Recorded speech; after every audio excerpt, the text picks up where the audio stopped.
Welcome to GearCheckGames. This is part 9 of our commentary for Banjo-Kazooie. Last time we entered Freeze Easy Peak and got a hold of most of the jiggies, and today we're going to finish the world. The whole world. I wonder how cold Mambo is. Well, he's got a fire right next to him. He's got a Jinjo in his attic. Yeah. You know how hard those are to get rid of? I think I got vaccinated for Jinjos. Yeah, who needs pest control when you got a bear wearing a backpack? They sell Jinjo spray at Lowe's. You know, it's awfully convenient that Mumbo always forgets to light one of his torches. Because otherwise the game would be impossible. Yeah. He's got to find that Goldilocks temperature. Alright. You know what? I'm gonna take back what I didn't say. I was gonna say this is the worst transformation in the game, but then I remembered that Mad Monster Mansion exists. So is this a water type? Although that one is at least like adorable. This one is just kind of like the only thing. Again, it's like as bland as Banjo-Kazooie transformations get. It's like it's two things: is it can walk in hazardous water and go into small spaces. Is it because of the blubber? It can also, I guess. It can also befriend other walruses. That is a very important ability that I neglected to mention. Thank you, Dan. And And race. it can sled on a small sled. Little known fact about walruses, they're incredibly shy. Yeah. You know what Well else done. is smaller than Banjo-Kazooie. But I guess the idea of getting out of the backpack hadn't occurred to her yet. I mean, if Kazooie got out of the backpack here, she'd freeze to death. She's like Mewtwo in the Pokemon manga. She's like bound to the life force of Banjo. If she gets more than 20 feet away from him, she starts to die. I like how whenever Walrus Banjo jumps, whenever he lands, it just makes a squishing sound. Seems Oh my appropriate. god, he bounces to the music. Also, you like Rubberband AI? Oh, is this another one of those that you have to stay just ahead of him? Yeah, if you're wondering why I'm not aggressively trying to get ahead of him, it's because it's the N64. That was all they had as far as programming goes. I love how this bear's family's like, where is he? He hasn't been around in a while. He's just out here sledding. Well, I think if you do this race perfectly or whatever, then what ends up happening is that you get way ahead of him, and then he comes back and gets ahead of you, and then very shortly before the finish line, you pull back ahead of him and win. Is it? I think so. I think that's always how it went with me. I wonder if you could exploit his AI. If you're perfect at the game, you could get far ahead of him, and then when he tries to rubber band, you could use him just push you along. Yeah. Or if he's programmed to get around you.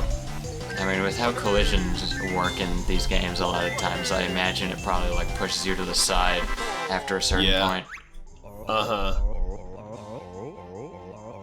So Diddy Kong Racing wasn't Banjo's first racing extravaganza. Well, no, it was, because that was the first game Banjo appeared in. Oh yeah. Oh yeah. He's like, listen, if I had a hovercraft, your ass is grass. It's so weird to think like Banjo-Kazooie, yeah, but especially Conker, because at that point in time when Conker was in Diddy Kong Racing, that the game Conker was gonna be in was completely different. Yeah. I think a lot of the reason why Banjo turned out the way that it did was because they were looking at the Conker project that hadn't been released in, yeah, that looks pretty good, maybe we should make a game like that instead. And then Banjo came out, and the Conker team was like, well, we can't put out Conker now, because everybody will just say it's a Banjo ripoff. This is a danger walrus? He knows how he can use the power of fire? Yeah. That's why he doesn't let anyone in his cave, he doesn't want them to know. Also, that he has the forbidden knowledge. Danger Walrus is my favorite Metal Gear Solid codename. Danger Danger Walrus. Walrus. The member of Foxhound that died before the events of MGS1. Yeah. In a fire-related incident. See, okay, so here's the deal. They rode they rode Danger Walrus to Shadow Moses Island, and then he died because he was spent, he was done. So he was an actual walrus? Yeah. he was a man walrus. He's like Vulcan Raven. He was very large. They named the rest of them named themselves after animals in his honor. I can't get over this tiny tail. Looks like a fish stick. Yeah, if Walrus Banjo were to swim, like, how much good would that really do him? Like he stabbed his teeth into the wall and was trying to climb that way. That would be a cool ability. Using your walrus tusks to climb walls. Yeah. It'd be unconventional, but it'd be something. It looks strange, but it gets the job done. So I was gonna mention in an earlier episode, I kind of wish we got more, like, transformations that kind of involved both Banjo and Kazooie. Yeah. But maybe not in the way of, like, the ukulele, like, abominations of nature, like merging of DNA type deal. Yeah, that's true. We need a cat Although, dog stuff. I haven't beaten ukulele, but one transformation that I did think was really clever was the School of Piranhas. Yeah, I think that was... Where half of the piranhas are Yuka and the other half are Lele. Yeah, I think that was one of them that I liked.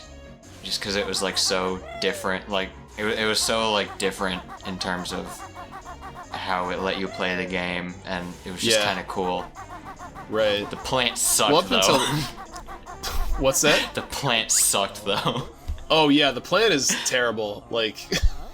I don't remember. It's so annoying that in that level they put, like one of the abilities of the plant is that it lets you talk to other plants, but they put a bunch of like, the only Pagey that you get from that form is right next to where you transform, but there are all these other plants scattered throughout the level that just give you, like, obvious tips.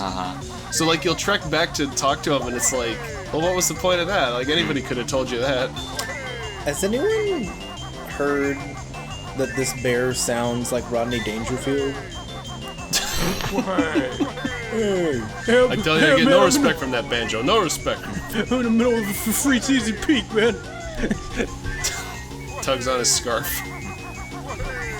I'm sorry, my Rodney Dangerfield joke pool has run dry. So, is he physically faster in this race? Because it seems like he is. No, I think I'm just, like, stopping more frequently. Again, I'm trying not to get ahead of him so that I don't, like, aggro him too much. Oh, because he'll do this. Yeah, this is what happens if you actually try. Well, you still win by Jeez. a country mile, but... I do like that they programmed him like that. It's like, it's not something you're gonna have to do, like, every level, so... Like, it is a race in the terms of that minigame. Right. I don't know, I've never been crazy about... I mean, who is? But, like, Rubberband AI is just, like...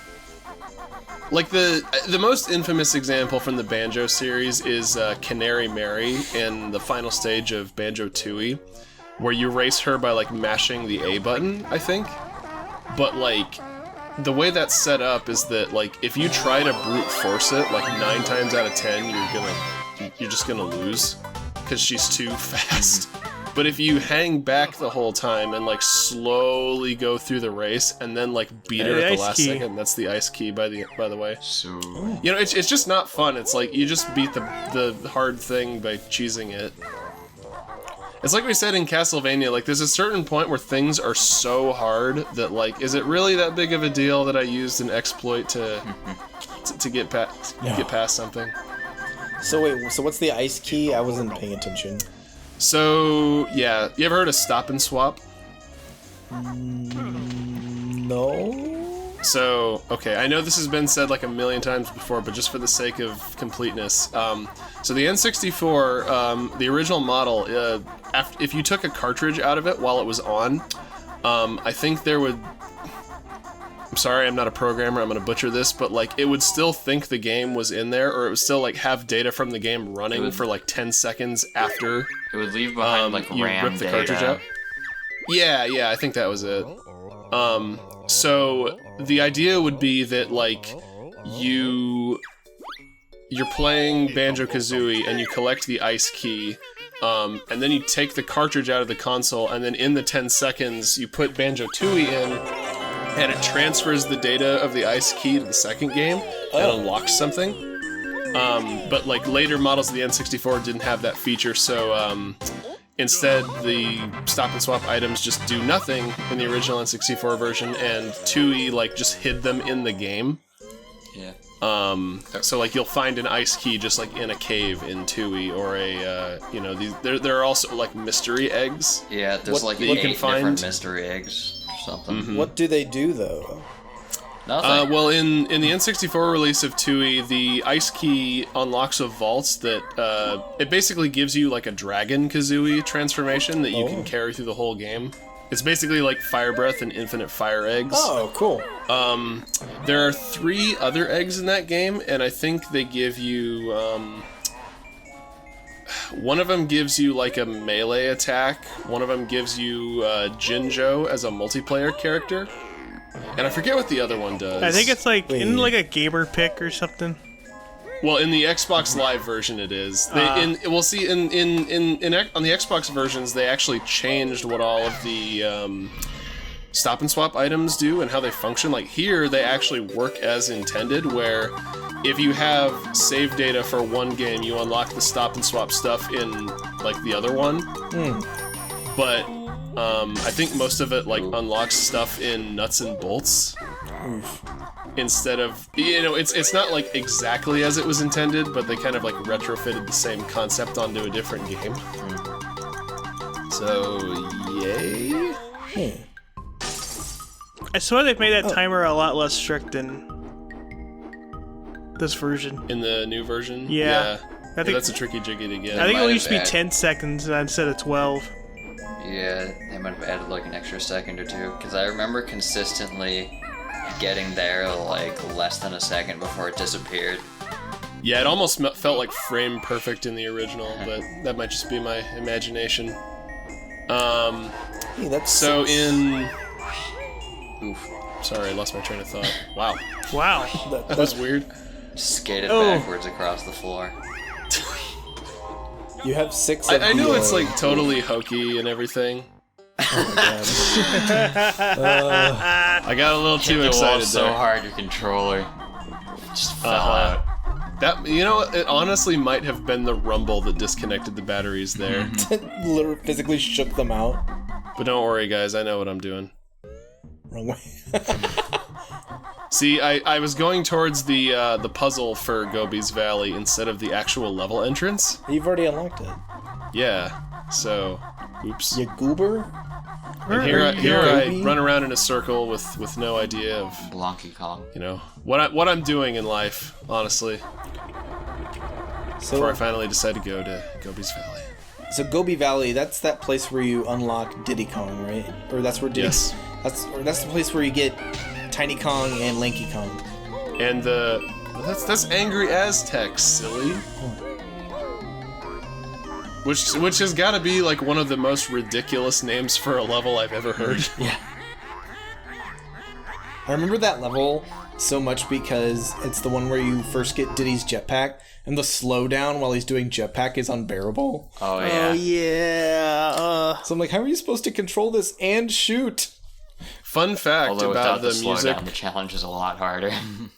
Fun fact, the music in Angry Aztec was actually originally supposed to play for Mayahem Temple when that was going to be a level in Kazooie instead of Tooie.